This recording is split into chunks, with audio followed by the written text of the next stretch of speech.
Hey there, and welcome into another episode of the Route 1 Rundown. I'm your host, Steve Gorgei, and I'm thrilled to be back for another episode to talk some Terps and talk some college basketball. Got a lot to get into today, but before I do that, a reminder that if you want to watch this show, it's on YouTube as part of the Department of Hoops, a DMV media network. If you love local basketball, then you're going to love the Department of Hoops, so go and check it out, youtube.com/@Department of Hoops. Like, subscribe, all that good stuff. It really helps me, really helps the network, really helps the show. You can also find me all across the internet. It's the same handle everywhere. It's at Gorgei Sports. I'm talking Terps. I'm talking college basketball, college football, O's, all sorts of local sports. So if you like what I'm doing here, please make sure you go and check me out on social media. Okay, today, not a ton in the way of Terps news. There is going to be a lot more of that next week once the transfer portal opens and this roster starts taking shape for 2027. But if you are a college basketball fan, if you are a Maryland fan, it likely means you are a Duke hater. And that's what I want to start with today, because Duke loses to UConn in the Elite Eight in one of the all-time NCAA tournament games. One of the all-time moments as Caden Boozer turns the ball over with the Blue Devils up 2, and Braylon Mullins hits a bomb to give UConn the win, 73-72, as for the second year in a row, Duke blows a lead at the worst possible time in the NCAA tournament. Last year, it was in the Final Four against Houston. They were up 14 points with 8:17 left. This year, up 19 points. I thought the game was over, to be quite honest with you. At halftime, I was like, this is over. Not really going to waste my time with it. Of course, kept it on, kept watching, but was scrolling my phone, looking at other stuff. Wasn't fully locked in and invested until UConn kept clawing back. But Duke was up 19 with 1:07 left in the first half. They had that lead late, even after UConn had crawled back. They could have ended it. They should have ended it. They didn't, and now this goes down as one of the all-time moments in NCAA tournament history. And what I want to talk about in relation to this game is really about the emotions as a Maryland fan when Duke loses. Because, for so many years, that was the team that Maryland wanted to beat. Like, everybody in college basketball wanted to beat Duke. Nobody likes Duke unless you're a Duke fan.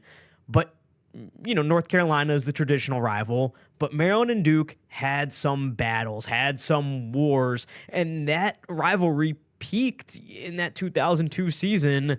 And, it's really over 2001, 2002. Those were the 2 years that it was at it was at the apex. And Carolina was not very good during that time. So, Maryland does certainly have a special place in the pantheon of Duke rivals, Duke haters, people, fans, teams that enjoy seeing Duke lose. And that was one of the special things about Gary Williams, is that he was always willing to go toe-to-toe with Duke. Even when Maryland didn't have their best teams, he gave them a good game. There's a lot of discussion at a time where, was this rivalry, was this game too important to Maryland in the years following the national championship, when the on-court success and was not really flowing quite the same way, but it felt like the Duke game was the one thing that could always get the fan base excited, but fan base wasn't really getting excited for a whole lot else. There was a lot of discussion, like, was that game too important? Would it be better for Maryland fans to have a more holistic perspective and really care more about the program? The conversation was, do Maryland fans hate Duke more than they like Maryland? And in some cases, it might have been true, especially when Maryland was not, at the top of the ACC, not getting 1, 2, 3 seeds in the NCAA tournament, was a bubble team at times. Duke always was up there, and it's always fun to root against them.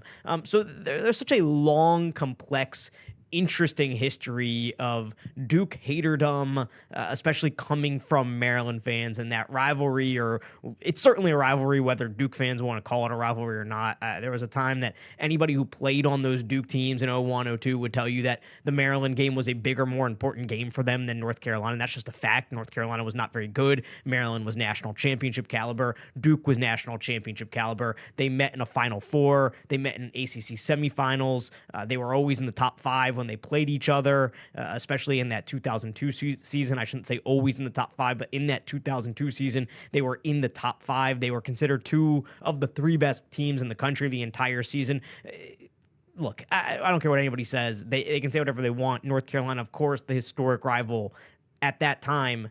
The Maryland game was more important to Duke than that North Carolina game was. It's just a fact. It meant more to the national picture. It meant more to the ACC picture, and Maryland was just a much, much better basketball team than North Carolina was. But anyway, it's such a long, robust history there. And I certainly, growing up a Maryland fan, I hated Duke. Wanted them to lose every chance they got. And over the past few years, certainly since Coach K retired, Jon Scheyer has taken over. And Jon Scheyer, a guy who played at Duke, he was there when I was in school at Maryland. He was not a fan favorite of the Xfinity Center crowd. He was a guy that got heckled quite a bit. But there has been a bit of a softening with Duke, right? It wasn't the same. It didn't seem like there's been the same vitriol towards them from college basketball fans across the country. I personally have gone through moments where I was kind of like, they're not really that hateable right now. They just don't feel like the same old Duke. There's been stories written. The Athletic wrote one this week about whether hating Duke had kind of gone out of fashion. And, you know, there's been all these changes. That's life. That's sports.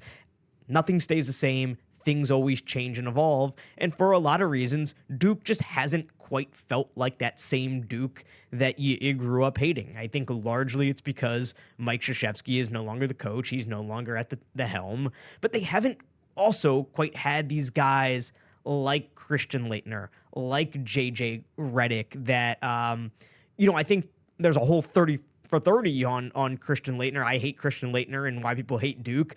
But those guys in particular, like, they were so... They would play in to,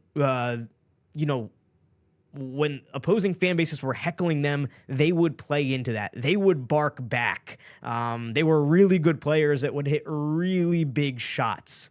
And they haven't had guys like that. They've had really good players, but nobody with that kind of attitude, that Duke attitude, that slap the floor attitude, that holier than thou, we're better than you. Coach K is the dean of college basketball, and he's here to pat you on the chest and lecture you about the sport attitude, right? That feels like it's been missing since Jon Scheyer took over. And something really interesting happened in that UConn game, or I think it was an interesting turn of events, because what I have been saying for a couple years now is that Dan Hurley, to me, he's the new Coach K. To me, Dan Hurley is the biggest villain in all of college basketball if you are not a UConn fan.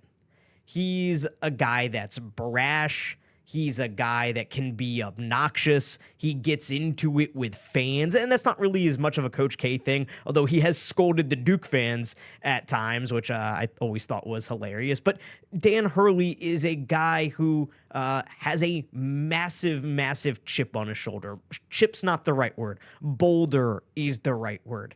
He's gotten into it with fans, yelling at fans. Just a few weeks ago, made contact with an official. For years, it felt like he was going crazy every time, like any foul call, anything that was happening. It felt like he was more focused on yelling at the refs and berating the refs than actually coaching his own team. He's a guy that if you aren't rooting for him, it's really, really hard to like him. Like, he just doesn't seem likable. He doesn't seem fun. He seems like he's on a razor's edge at any moment from just completely losing his mind. And not to mention, the Hurley name is kind of synonymous with Duke. Not him, but his brother, Bobby Hurley, is a Duke legend. So, a couple years ago, I was kind of saying as Coach K was retiring and UConn was winning back-to-back national championships, that it felt like Dan Hurley was becoming the new Coach K and the new biggest villain in college basketball. And so you would think, as you have this going on where I'm saying Dan Hurley is the biggest villain in college basketball, Duke is kind of becoming more likable. They don't kind of have that same energy. They're not as easy to hate and root against them.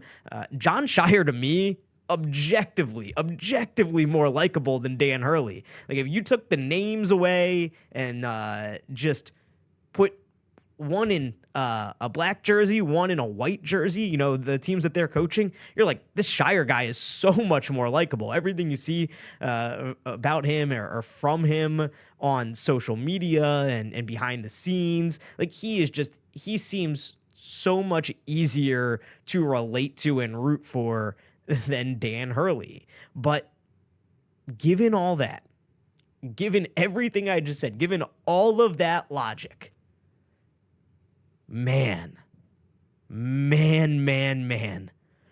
Caden Boozer turned that ball over and Braylon Mullins hit that shot, was I going crazy. I was going absolutely nuts. And there's just something about it.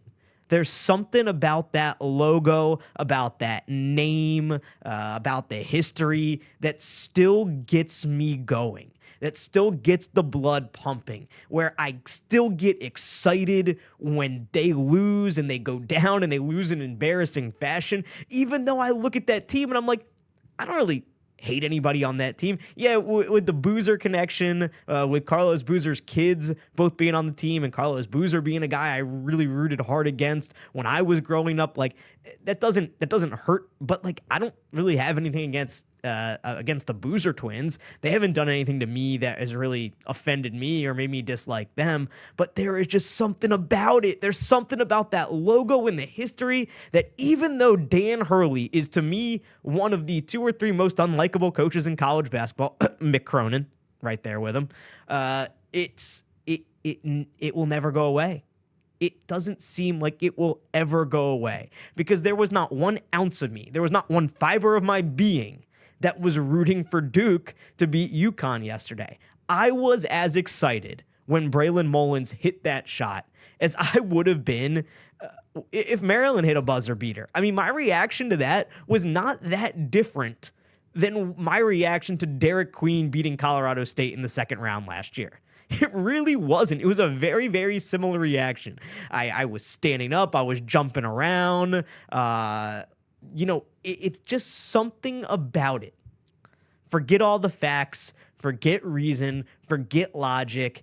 It's just all of that pure emotion from years and years and years, that even though Maryland hasn't played them in forever, even though Maryland's not in the same league as them anymore, even though they don't have a JJ Redick or a Christian Laettner, even though Coach K's not roaming the sidelines and acting holier than thou while he secretly MFs the refs and intimidates the refs on the sideline, but with a hand over his mouth. So you think he's this perfect gentleman who goes and writes business books and writes leadership books and speaks at business conferences, right? Even though all of that stuff doesn't exist anymore, every ounce of me was rooting for Duke to lose that game and was excited when they did, even though I find Dan Hurley objectively more unlikable, more hateable than Jon Scheyer and the Duke program right now. And that's how powerful history is. That emotion will never go away. It doesn't seem like it matters how far we get past that era, past that golden era of Maryland basketball and the rivalry with Duke. To me, and probably you as well, I don't think it will ever go away. So tell me in the comments, hit me up on social media, tell me, how excited were you when Duke lost that game? Did you still have the same feeling? Were you still rooting against them just as hard? Because I know everybody that I talk to about Maryland basketball, everybody in my family, everybody that I know who cares about college basketball and cares about or cares about Maryland basketball and is not a Duke fan was absolutely ecstatic. So I guess my theory is wrong that Dan Hurley is the biggest villain in college basketball. Because if he truly was, I would have been rooting for Duke against UConn. But there is no way in the world my body, my mind, my soul would allow me to do it. And that's the power of history. That's the power of emotion. That's the power of college basketball right there. So hit me up. Tell me about your reaction, your emotions to watching that game. Now, I wanted to talk about one other aspect of this game, and it's the fact that this was an Elite Eight game, and it's going to go down as one of the most memorable moments in the history of college basketball. When they put on that NCAA Tournament March Madness promo every year, that Braylon Mullins shot will be right there with the Christian Laettner shot, with the Chris Jenkins shot for Villanova in the national championship game, with the greatest shots of all time. And interestingly enough, that Christian Laettner shot against Kentucky, that was also an Elite Eight game. But what I find interesting is if UConn goes on to win the national championship, and they have a long road to hoe still, because Illinois is very good, and I think Arizona and Michigan are the two most complete teams in the country. I can't wait to watch that Final Four game. But if UConn does go on to win a national championship, I think in 10, 15, 20, 30 years, the moment that everybody will remember about that UConn national championship run, which would be their third under Dan Hurley, is that Braylon Mullins shot, that sequence. That is what you are going to remember. That is what's going to stick out. I can't imagine what could happen other than a buzzer beater in the national championship game that would kind of erase that Braylon Mullins shot and replace it with something else. I just can't foresee it. And it got me thinking about Maryland's own national championship run. And believe it or not, 25th anniversary coming up here shortly. Next year, next April will be the 25th anniversary. Next year will be the 25th anniversary season. I'm going to have a ton on it. I'm going to have just a ton on commemorating that championship over the next 12 months because, let's face it, it's the one and only. It's the event. It's the moment that made so many people Maryland fans. It's what solidified people's lifetime Maryland fandom in a lot of cases. It's probably the reason. Look, there's a reason that no matter how bad Maryland is, I will watch every single Maryland basketball game, and I tune on the Wizards on occasion, right? It's because of that championship. It's because of that run. It's because of the memories. It's because of the emotion. It's much for the same reason I still hate Duke to this day, is the same reason that I will never stop being a committed Maryland fan and observer, is because of how much that run meant, right? I think in large part, you can support a losing team, certainly, but you have to have something to sustain you. You have to have a reason to keep hoping and watching. It's those moments that matter and keep you going. And for so many people, myself included, 2002 is that moment that said, it's possible. It is possible. Really good things can happen for this program. It's why I'll always have a glimmer of hope. It's so important. I'm going to be doing a ton on it. But when I think about that tournament run, I actually think about a shot that Maryland hit in the Elite Eight. When I just close my eyes, and if you said, hey, close your eyes, what is the first thing you think of when you think of Maryland's 2002 run? I would tell you the Steve Blake shot against UConn in the Elite Eight. Clinched the game, put them up 6 with under a minute to go. That is the first thing I would tell you. And it really got me curious. It really got me thinking. I would love, again, to hear from you. Put it in the comments of this video or on Spotify, Apple Podcasts, wherever you're listening. Hit me up on social media at Gorgon Sports. What is the moment you think of when you think of Maryland's national championship run? Certainly, there's some moments in that national championship game against Indiana The Juan Dixon three that really stemmed the tide after Indiana stormed back, took a lead. Everybody in that building was nervous, especially anybody who had been a Maryland fan for years and years and years and had seen the collapses and had seen the calamities and the disasters. Everybody kind of felt like, oh no, here we go again. It's happening. They're going to blow it. And Juan Dixon said, nah, we're good. I got this. Corner three. Been doing it all year. Been doing it all my life. Maryland's not losing this game. That's an iconic moment, certainly. The little step-back shot he hit a possession or two later that, again, extended that lead and really stemmed the tide and made everybody feel like, okay, we're all good here. That's definitely an iconic moment. But for me, it is that shot against UConn from Steve Blake that I always think about. And maybe it's because that game was such a back and forth game that you really thought at times like, wow, Maryland might lose this game. This UConn team is really good. Karan Butler is really good. Emeka Okafor is really good. They're hitting shots. They are right here with this Maryland team. And I think that was a freshman, was it a freshman, Emeka Okafor? I need to look back at that team. That was a really, really good UConn team. But either way, UConn went toe-to-toe with the eventual national champions in Maryland. And there were various points in that game where you felt like Maryland can lose this. UConn can win this. Just looking back at that UConn team here, Karan Butler, Emeka Okafor, Ben Gordon, those were really the three big-time guys that you thought about. But Karan Butler was unbelievable in that game with 32 points. But you really felt Maryland could lose that game, is the point I'm trying to make here. And especially, Duke, I always felt that year it was Maryland, Duke, Kansas. Those were the three all year. You could throw Oklahoma in that mix. Oklahoma beat Maryland at one point in that season, but I always felt like Maryland, Duke, Kansas. Duke loses to Indiana in the Sweet 16 just a few days earlier. And, it's possible. Doesn't matter how good you are all year. We see it every year. You can lose in the tournament to a lesser team. UConn didn't feel like a lesser team that day. And that game was back and forth and back and forth. And Steve Blake did not have a great game. He really did not have a great tournament, to be honest, even though Maryland got the job done. But Steve Blake, with under a minute to go, Maryland up by 3, hits the dagger 3. His only made field goal of the game. Only made field goal of the game. With under a minute left, gave Maryland the 6-point lead. Kind of finally could exhale, feel relieved, feel like they were going to do it. Because the expectation that year was national championship. The expectation that year was Final Four. Losing in the Elite Eight was not going to cut it. And Steve Blake stepped up at a huge moment when he was not scoring well, I should say, in that tournament. It's not that he didn't play great. He didn't always play great. And Steve Blake was never, his role on that team was not to be the big-time scorer. He scored a little more his senior year. Actually, that was, kind of took that step. But he ran that offense.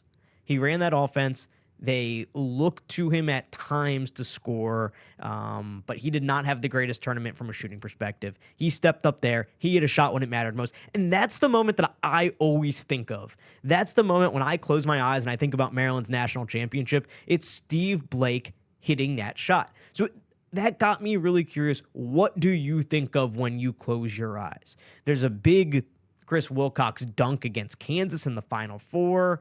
Really don't remember a whole lot from those first 2 rounds. I mean, those games were not really competitive. I believe it was Siena in the first round that year, Wisconsin in the second round, Kentucky in the Sweet 16 in a game that was, never super close. Maryland won by 10, but I don't ever remember feeling like that game was in doubt. And that was a good Kentucky team, too. You look at some of the names on that team, you'd be amazed. The players who played there, Tayshaun Prince on that team, Keith Bogan's on that team, some really good players on that team. But not a whole lot of huge moments in those first 3 rounds.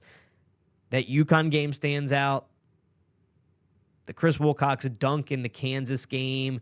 But I don't remember. There's no other really defining moment for me in that Kansas game that I think of.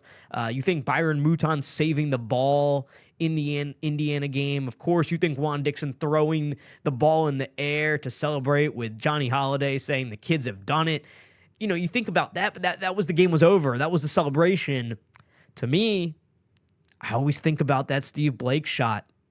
That, to me, was the most meaningful shot of the tournament. That, to me, was the game that I feel like if Maryland was going to lose a game in that tournament, it was that one. That was the one they were closest to losing. When they got by that one, and it didn't feel like this at the time because Kansas was a very, very good.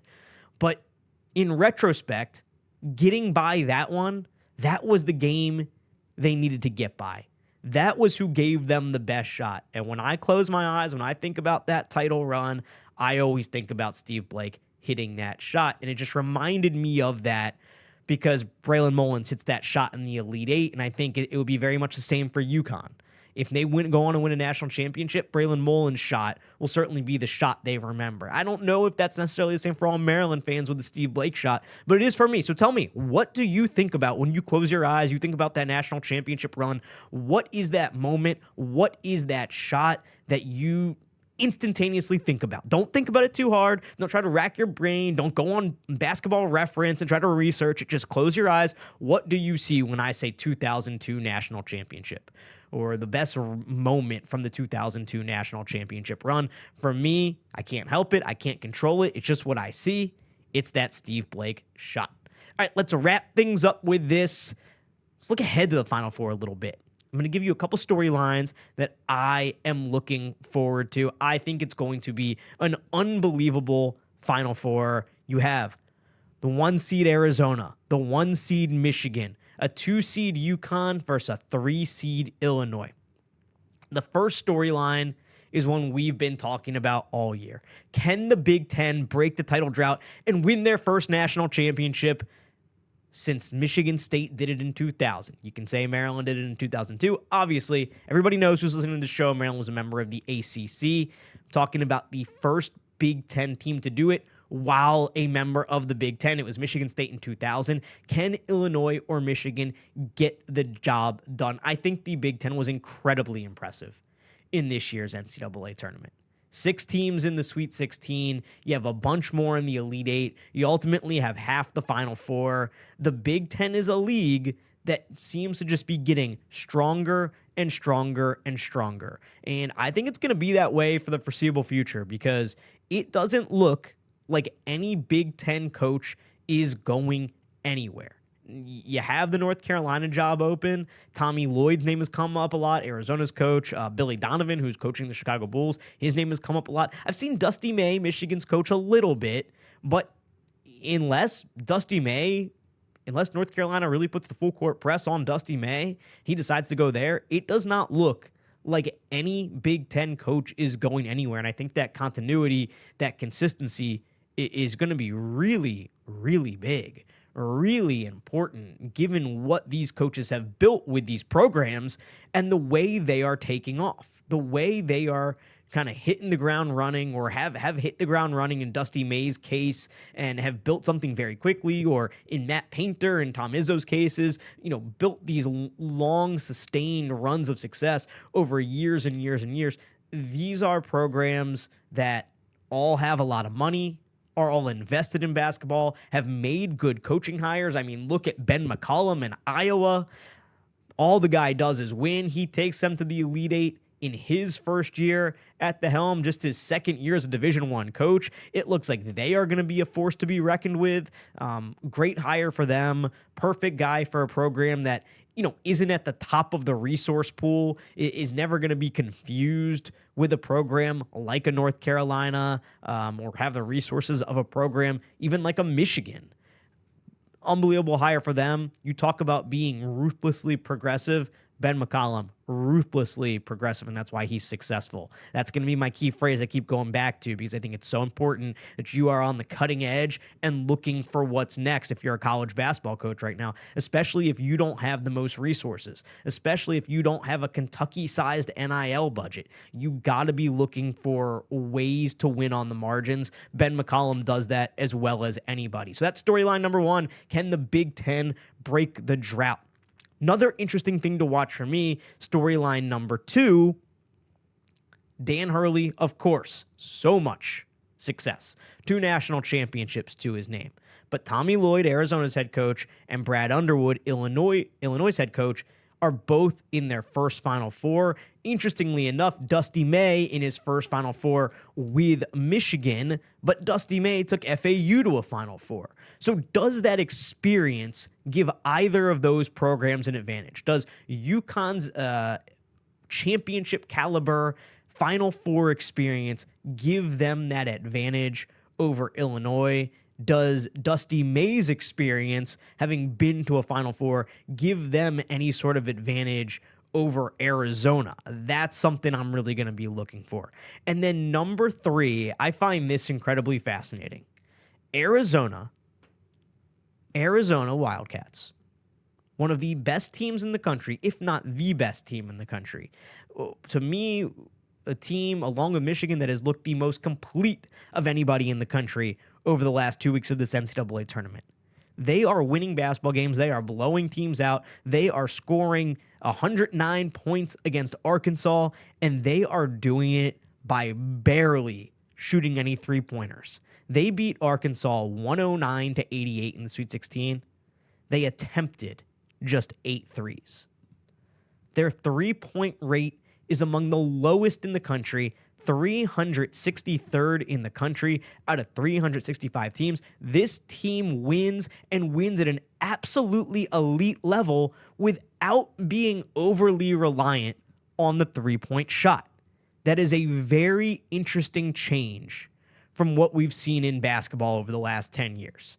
That is all you have heard about for the past 10 years is space and pace and three-point shooting, and 3 is greater than 2, and you got to be able to shoot from the outside. And, so much of that is true, but Arizona and Michigan to a lesser extent, Michigan shoots the ball, definitely shoots a lot more threes than Arizona. They're not nearly, it's not nearly so stark. They're like in the top 150 in three-point field goal percentage, but nobody's going to confuse them with Alabama. They are very big. They got guys like Ade Mara and Morez Johnson and Yaxel Lendeberg, really big for the position that he plays at 6'9" as kind of a wing. So they're a really big team.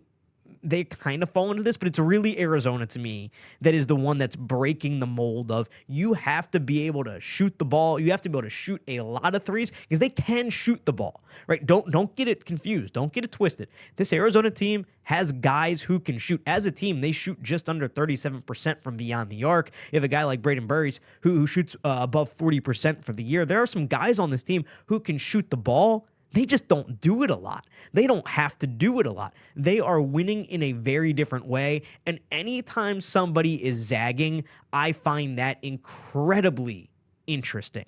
Because if Arizona wins the national championship, and maybe even if they don't, I think people around the country are going to take notice and say, can we change the way we play a little bit? Now that everybody is shooting the 3 ball like this, is it even an advantage? That used to be the way mid-majors played, right? Like, you can stay in the game as a mid-major by shooting the 3. Then everybody started doing it. It was the most important thing. It is always going to be something that's important, and I really only think you can do this if you are a really high-level, high-major program, elite program who can get elite athletes, but it's something to pay some attention to. Anytime somebody is zagging, it's something to pay some attention to. So that's a fascinating aspect to me. And then my last thing here is I think UConn, Illinois is an interesting matchup. Certainly these two teams are different than the ones that met a couple years ago in 2024. But when I think Illinois, UConn, I always think of UConn's 30-zip run against Illinois in the 2024 Elite Eight. It was a tight game, a tied game. UConn goes on a 30-0 run starting just before halftime and absolutely blows Illinois out. So does Brad Underwood, he has the scar tissue. The rest of this team doesn't really have the scar tissue. He has it. How does he handle that? Does he think about that? Is that something that kind of goes into his prep and his game plan? These two teams are very different, but there is scar tissue certainly for the fan base. There's some scar tissue there for Brad Underwood too, I'm sure. That's an interesting aspect of this to me as Illinois gets another shot at UConn a couple years after what it was a performance that kind of turned into a joke on the internet. That 30-0 run is something that turned into a meme on the internet, right? So Illinois gets another shot there. It's going to be very, very interesting to see. I can't wait to watch these games from Indianapolis. It's going to be just, to me, an unbelievable Final Four. One of the Final Fours I'm most looking forward to in a long time. I think you have some really good programs, some good teams, some interesting storylines here, and I can't wait to watch it all. I hope you enjoy the games, everybody, and I will be back next week because the portal is going to be open. Maryland's roster is going to start to take shape. We'll see who's staying. We'll see who's going. We'll see who is coming in as Maryland tries to bounce back in year 2 under Buzz Williams. That's the show for today. Until next time, this has been the Route 1 Rundown.